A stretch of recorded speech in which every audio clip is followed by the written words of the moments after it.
Taylor en el área. ¡Taylor!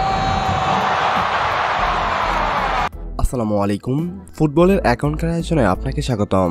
Messi সুয়ারেজকে ছাড়া জিতল ইন্টার মিয়ামি। আজ কানাডার ক্লাব ভানকুভারের বিপক্ষে মাঠে নেমেছিল আমেরিকান ক্লাব। মেজর লিগ সকার MLS এর ম্যাচটিতে জয়ের কোনো বিকল্প ছিল না ইন্টার মিয়ামির। নিজেদের শীর্ষস্থান ধরে রাখতে তাই জয় নিয়ে মাঠ ছাড়ল ইন্টার মিয়ামি। এদিন দলের হয়ে দুটি গোল করেন রবার্ট টেইলর এবং লিয়ান্ডো কাম্পানা। ভানকুভারের হয়ে একটি গোল করেন রাইজান কুবান। এদিন শুরু থেকে আধিপত্য দেখিয়ে খেলে ইন্টার মিয়ামি, কিন্তু ম্যাচের পজিশন নিজেদের হাতে নিতে একের পর এক আক্রমণ চালায় ভানকুভার। এদিন ভানকুভার টোটাল শট নেয় 14টি, যার মধ্যে টার্গেটেড ওয়ান শট থাকে মাত্র একটি। অন্যদিকে ইন্টার মিয়ামি টোটাল শট নেয় 9টি, যার মধ্যে টার্গেটেড ওয়ান শট থাকে 6টি।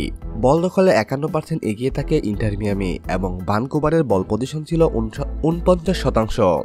এদিন ম্যাচ শুরুর 38 মিনিটে প্রথম গোলটি করেন রবার্ট টেইলর। ডিবক্সের বাইরে থেকে দুর্দান্ত শটে তিনি গোল করেন। এরপর ম্যাচের 54তম মিনিটে জর্দি আলবার সঙ্গে দুর্দান্ত বোঝাপড়ায় গোল করেন কাম্পানা এবং ভানকুভারের হয়ে একটি গোল করেন রিয়াজ গাল্ডো। ম্যাচের 72তম মিনিটে পেনাল্টি থেকে তিনি গোলটি আদায় করেন। স্বাভাবিকভাবেই এই ম্যাচে খেলেননি মেসি। হাঁটুর লিগমেন্ট ইনজুরির কারণেই তিনি বিশ্রামে রয়েছেন। হয়তো আগামী ম্যাচে দেখা যেতে পারে লিও মেসিকে। সম্মানিত ভিউয়ার্স, মেসির খেলা নিয়ে যদি আপনার কোনো ব্যক্তিগত মন্তব্য থেকে থাকে তাহলে অবশ্যই আমাদের কমেন্ট বক্সে জানাবেন।